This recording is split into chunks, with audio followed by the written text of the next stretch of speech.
Hello, welcome in the walled garden. As we mentioned before, we have some old historic roses here, and I'm going to be deadheading some of them today. Deadheading is removing of the brown spent flowers to improve the appearance of the plant. The one way of doing it is when you have a cluster or a clump of flowers, you just remove the one or two which just gone over, keeping the unopened buds, so they can flower later. And then once those buds are going to go over, you're going to cut it back to the leaf node. But at the moment, we're just going to remove this spent flower. And the ultimate rule is when you're cutting back roses, you want to cut to something. So we'll just get our snips as close we can to the new buds, and then you can just do a clean cut, removing the spent flower. That's another example where, as you can see, there's a whole cluster of spent blooms. And what we're going to do with this one is reduce it entirely. So there's no point of cutting each of those individually. We kind of want to reduce it fully.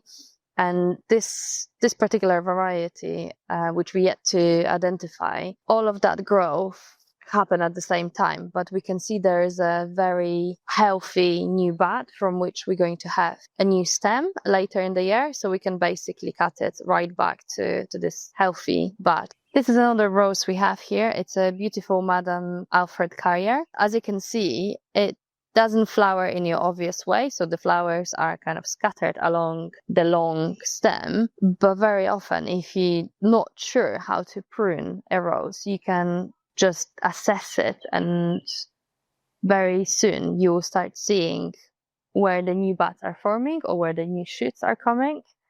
So we have quite a lot of young shoots coming along the stem, but also if you look further up, you can see there's quite a lot of secondary buds just appearing, which means you can remove all of that length, and that will basically send the energy back to the next bud, and that will open in a few weeks' time, and you have a second flush of flowers.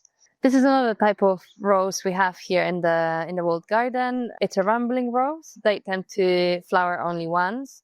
And what we're doing with those ones, we will just keep the flowers, let them go over, and hopefully we'll have beautiful rose hips on them later in the year. And we're going to keep them because they're a great food source for the birds for the winter months. If you have a rose in your garden and you're not too sure whether it's producing hips or not, you can always let it go over and see how it looks as the season progresses. There are other varieties which are just coming to flower now. So this is one of the examples. It's another beautiful rambling rose with purple blooms. I hope you found it useful, and see you again soon.